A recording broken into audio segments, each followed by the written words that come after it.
বাংলাদেশ দখলদারদের বিরুদ্ধে তাদের সর্বোচ্চ শক্তি প্রয়োগ করে বসেছে। না না, জাতিসংঘ শুধু ভোট দেওয়া না, এবার অ্যাকশনটা একটু অন্যরকম। আর এজন্য আমি সাধুবাদ এবং ধন্যবাদ জানাই আমাদের মাননীয় প্রধানমন্ত্রী শেখ হাসিনাকে।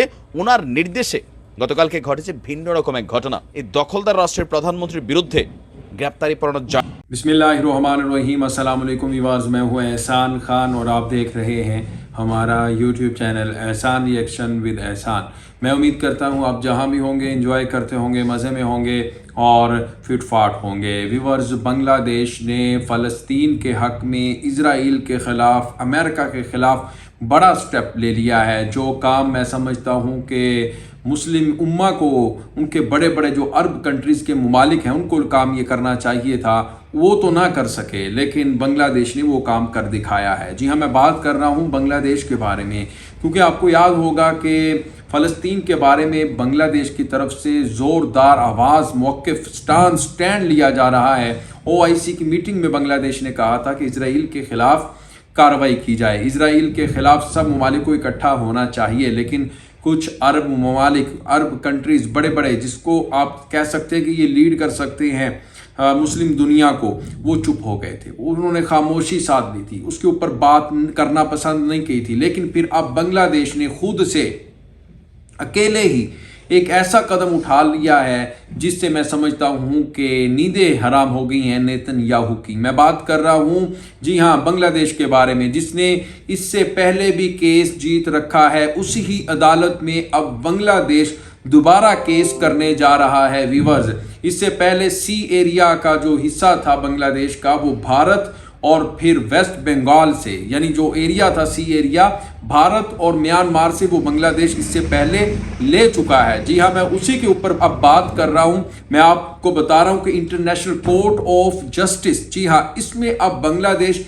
ये केस लेकर गया कि निहत्ते मासूम इनोसेंट पीपल को मारा जा रहा है, बमबारी की जा रही है, इलीगल बम गिराए जा रहे हैं गजा पट्टी के ऊपर, और जिनोसाइड किया जा रहा है मुसलमानों का, और जिस तरह से खून बहाया जा रहा है। और ये एक वार क्रिमिनल है, और ये जो एक जंग होती है, एक युद्ध होता है, उसकी भी खिलाफ है, उसके भी जो हकूक होते हैं उसके भी ये बहुत ही ज़्यादा खिलाफ है। अब जो बांग्लादेश है वो इंटरनेशनल कोर्ट ऑफ जस्टिस में तो विवर्त जा रहा है, लेकिन मैं आपको बताऊं, इसके साथ सिर्फ बांग्लादेश के साथ साउथ अफ्रीका जा रहा है।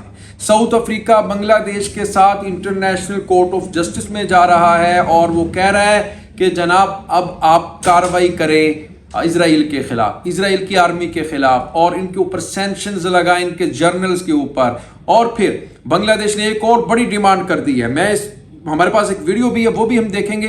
बांग्लादेश ने कहा है कि इजराइल के जो प्राइम मिनिस्टर है नेतन्याहू, उनके ऊपर पाबंदी लगाई जाए, सैंक्शंस लगाए जाए, जिस तरह से प्यूटन के ऊपर लगाई गई थी। जो प्रेसिडेंट हैं रशिया के, वो अब सफ़र नहीं कर सकते, किसी मुल्क में जा नहीं सकते, उनको खतरा है, उनको खदशा है, उनको डर है, उनको खौफ है कि उनको गिरफ्तार न कर लिया जाए। इसी तरह नेतन्याहू के ऊपर भी वारंट गिरफ्तारी दिए जाएं, और जब ये कहीं भी जाएं, किसी भी मुल्क में जाएं, तो इनको गिरफ्तार किया जाए। अब ये डिमांड, ये मुतालबा निकल कर बांग्लादेश की तरफ से भी आ रहा है, और इजराइल के खुद से जो शहरी हैं, इजराइल के सिटीजन हैं, वो भी नेतन्याहू के घर के बाहर एहतजाज रिकॉर्ड करवा रहे हैं कि आप जो इस वक्त जेनोसाइड कर रहे हैं, बेगुनाह लोगों को, मासूम इनोसेंट लोगों को, बच्चों को मारा जा रहा है, निहत्ते लोगों, अस्पतालों को नहीं छोड़ा जा रहा, मसाजिद को नहीं छोड़ा जा रहा, बच्चों को शहीद किया जा रहा है। ये काम अब रुकना चाहिए। ये खुद कौन कह रहे हैं? ये इजराइल के लोग कह रहे हैं। दुनिया में इस वक्त बहुत ही ज़्यादा इसके ऊपर बात की जा रही है, लेकिन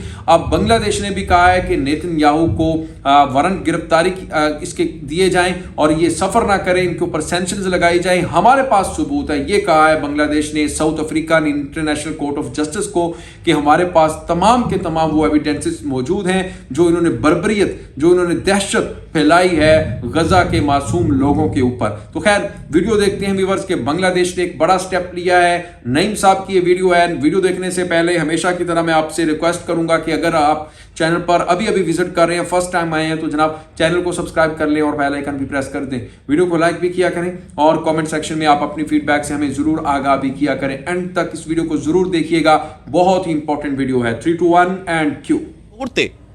আমাদের বীরদের পাশে ঠিক এভাবেই প্রয়োজনে আমাদের কাছে তো আর কিছু নাই, থাকলে আমি বলতাম যে পারলে পাঠান, কিন্তু নাই।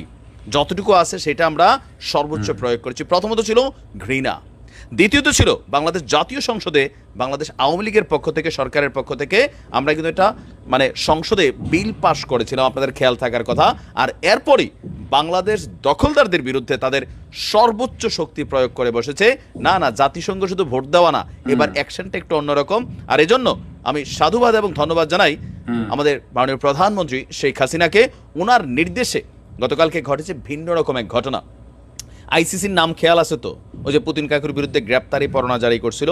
এর মাঝখানে আমরা একটা জিনিস দেখছিলাম যে আইসিসিতে সব প্রণোদিত হয়ে আপনার আইসিসির কিছু উকিল যারা আছেন, কৌশলী, তারা নিজেরা একটা মামলা দায়ের করেছিল দখলদার রাষ্ট্র এবং তাদের প্রধানমন্ত্রীর বিরুদ্ধে। কিন্তু মুসলিম রাষ্ট্রগুলো ওইভাবে কোনো অবস্থান নেয়নি। কিন্তু এবার বাংলাদেশ সহ 5টি দেশ, আলহামদুলিল্লাহ, বাংলাদেশ সহ 5টি দেশ প্রথম ধাপেই আপনার আইসিসিতে গিয়ে দখলদারদের বিরুদ্ধে অ্যাকশনে যথেষ্ট ভূমিকা রেখেছে।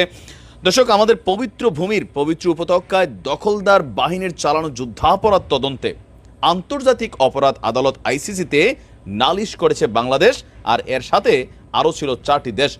এসব দেশ আন্তর্জাতিক অপরাধ আদালতের প্রতি তারা বক্তব্য জানিয়েছে যে দখলদারদের বিরুদ্ধে যুদ্ধাপরাধের অভিযোগ আমলে নিতে হবে এবং সেগুলোর সুস্পষ্ট তদন্ত করতে হবে, কারণ দখলদাররা যুদ্ধ অপরাধ করছে। আল শেফা হাসপাতালটাতে আপনারা জানেন গতকালকে আইসিইউতে থাকা প্রত্যেকটা মানুষ শাহাদাত বরণ করেছে, কারণ পানি নাই, জ্বালানি নাই, সেখানে নগ্ন হামলা চালাচ্ছে দখলদাররা। আর সাধারণ কি বলে যে সেই পবিত্র ভূমির পক্ষ হয়ে 5 দেশের আন্তর্জাতিক আদালতের দ্বারস্থ হওয়ার বিষয়কে স্বাগত জানিয়েছে খোদ সেই পবিত্র ভূমির যারা মানুষ আছেন। তবে ওই যে আব্বাস যেটা আছে, এটা তো আমি দেখতে পারি না। আমাদের সেই দেশটির পররাষ্ট্র মন্ত্রণালয় বলছে, আমরা আইসিসিতে দখলদারদের বিরুদ্ধে করা অভিযোগকে স্বাগত জানিয়েছি। পুতিনের বিরুদ্ধে গ্রেপ্তারি পরোয়ানা জারি করছে। আমরা আজকে দেখতে চাই যে এই দখলদার রাষ্ট্রের প্রধানমন্ত্রীর বিরুদ্ধে গ্রেপ্তারি পরোয়ানা জারি হয় किना বা যুদ্ধ। तो व्यूअर्स, आपने ये वीडियो देखी है, नईम साहब इसके ऊपर बात कर रहे थे, बहुत इंपॉर्टेंट वीडियो थी। अब अमेरिका भी नहीं चाहता कि ये जंगबंदी हो, चाहे वो मुआहदा हुआ है। मैं तो इस मुआहदे को नहीं कुछ समझता, क्योंकि जो नॉन मुस्लिम होते हैं इनके क्या मुआहदे होते हैं, इनके ऊपर तो एतबार ही नहीं करना चाहिए। लेकिन अब देखें जिस तरह से इजराइल कर रहा है, अब उसके ऊपर बांग्लादेश ने जो कदम उठाया है, इसकी मैं कहता हूँ कि अप्रिसिएशन तो करनी चाहिए, और बांग्लादेश की तारीफ इसलिए भी करनी चाहिए कि बाकी जो अरब कंट्रीज हैं जिनको इसके ऊपर बढ़ चढ़ कर लीड करना चाहिए थे सारे के सारे इशू के ऊपर, और लानतान करनी चाहिए थी इजराइल की, लेकिन वो चुप है, वो खामोश हैं। इस खामोशी के पीछे मैं समझता हूँ कि एक बहुत बड़ी हठधर्मी छुपी हुई है। लेकिन बांग्लादेश, जिससे कोई उम्मीद नहीं थी, जिससे कोई ये सोच भी नहीं सकता था कि बांग्लादेश भी इसके ऊपर इतनी खुल खिला के और बात करेगा बड़ी दलेरी के साथ, आज वो बांग्लादेश उन तमाम अरब ममालिक के ऊपर जनाब बाजी ले गया है, इंटरनेशनल कोर्ट ऑफ जस्टिस में चला गया है और कह रहा है कि हमारे पास जनाब ये सबूत हैं, हम आपको बताएंगे कि वार क्रिमिनल क्या होता है, हम आपको बताएंगे कि जेनोसाइड क्या होता है, और हम आपको बताएंगे कि इलीगल बम जिस तरह से इन्होंने गजा पट्टी के ऊपर इजराइल की आर्मी की तरफ से, आर्मी ट्रूप्स की तरफ से गिराए गए हैं, हमारे पास जनाब वो तमाम के तमाम एविडेंसेस मौजूद हैं। तो अब देखना होगा कि बांग्लादेश का ये दूसरा एक्सपीरियंस है। इससे पहले आपको बताएं कि ये इंटरनेशनल कोर्ट ऑफ जस्टिस में बांग्लादेश गया था, सी एरिया के ऊपर कब्जा कर रखा था भारत और म्यांमार ने मिलकर, लेकिन वो बांग्लादेश कब्जा छुड़ाने में कामयाब हो गया था और इंटरनेशनल कोर्ट ऑफ जस्टिस ने बांग्लादेश के हक में फैसला दे दिया था। तो खैर, बहुत इंपॉर्टेंट वीडियो थी। व्यूअर्स, आपका इसके बारे में क्या कहना बताइएगा जरूर। इंशाल्लाह नेक्स्ट वीडियो में आपके साथ एक बार फिर मुलाकात होगी। तब तक के लिए अल्लाह हाफिज।